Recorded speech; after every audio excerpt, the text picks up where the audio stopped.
Hello, WordPress junkies and Next.js superheroes. We are back with the complete tutorial of how you can actually install this open source CMS on your Vercel or other servers. Okay, great. Let's get started.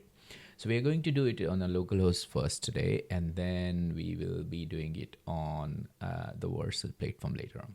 Okay, so first of all, just get the code, download it from the GitHub, and then start your server. Once you start, it should look like this, and then you have to go to install directory where you have the steps to follow. In order to follow the steps, what we have to do is we have to create a blank Supabase project. As you can see, I have this project here. I have been fiddling around here, but right now there's no tables here. There's no users here. And then there's no functions or triggers as such.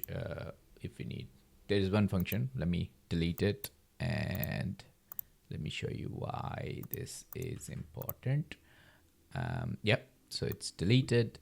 So there's no functions, no triggers as such. So we will be doing it straightforward from the dashboard. Okay, first thing first, we have to copy the Supabase project URL and anonymous key from the dashboard, and on public key and service role key. In order to do that, we go back to our dashboard, click on project settings, click on data API, copy it from there.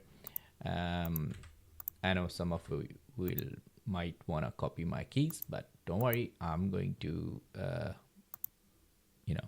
recreate them later on, so you can't use it. And then the service role key is here. You click copy and then you paste it here. After that, a very important step, which is you have to execute this SQL, and the reason is there are some limitations when it comes to Next.js because built on Node, and we cannot actually run the installation wizard as we used to do in WordPress. So we have to come up with some out-of-the-box solution. So that's why we created it. So go to the SQL, copy paste the function here, and then run it here. Once it runs successfully, you go back on the setup and then click continue. What it does, it checks if the function is already there, and then it tells you what is going to happen afterwards. Once it happens, you have all these tasks listed here for migration. So obviously it has the SQL function, which we have already executed, then create user accounts, triggers, etc., for our WordPress alternative. When you click continue, you are ready to run the migration. This is a very key step. You cannot refresh the page, so make sure that when you start installation, you're there. So I'm going to click start, and it will install all the migrations into the database automatically, and then it will take us to the next step, which is the storage step.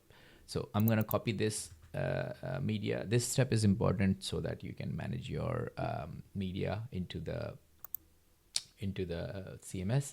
So you go to the storage here, click on the next bucket, and then click public, and then create it. One more important step here is once you created this storage, you have to run this SQL again. Again, you cannot run it through the installation wizard because the service key does not actually have access to the bucket of storage, which is the default bucket of Supabase. So that's why you have to do it. So you go back, copy this, go to the SQL, and then copy paste it here, and then run it. What it does, it adds all the policies required for you to make your CMS secure and working, and then you click on continue, and then you provide your email address and password to create your account, your admin account. And what it does, it creates your admin account, and it adds all the necessary administrative privilege to your account so that you can log in with this account.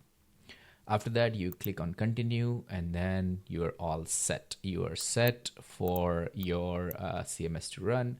Remember, if you're doing it on localhost, obviously it will create the local file.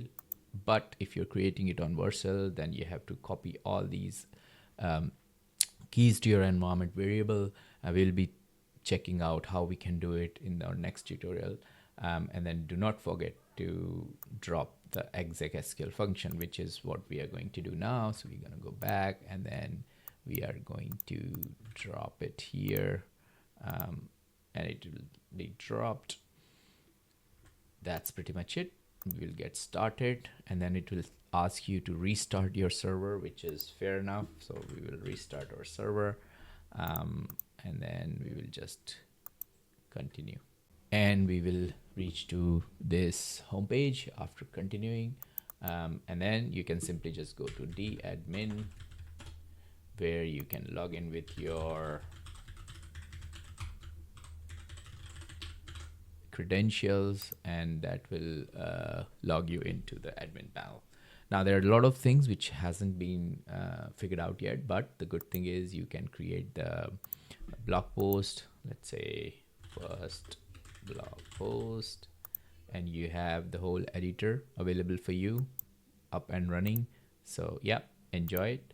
And then you have the page builder for your website. So let's say about us, and then you have the whole page builder here, where you can actually create the whole page as per your requirement, and then publish it or not, whatever you want to do. And then the documentation is also available, users, newsletters. So all these things are available, and we are working on the plugin section right now to enable you to install all the major plugins, whatever you need to manage your website. So keep in loop, keep following, and let me know if you have any questions, and we will keep working on it. If you want to join the revolution, just click on the GitHub link, start it, give me some love, download the code. If you have any comments, just provide it into the comments below in the video, and we will do it together. See you on Reddit. Cheers.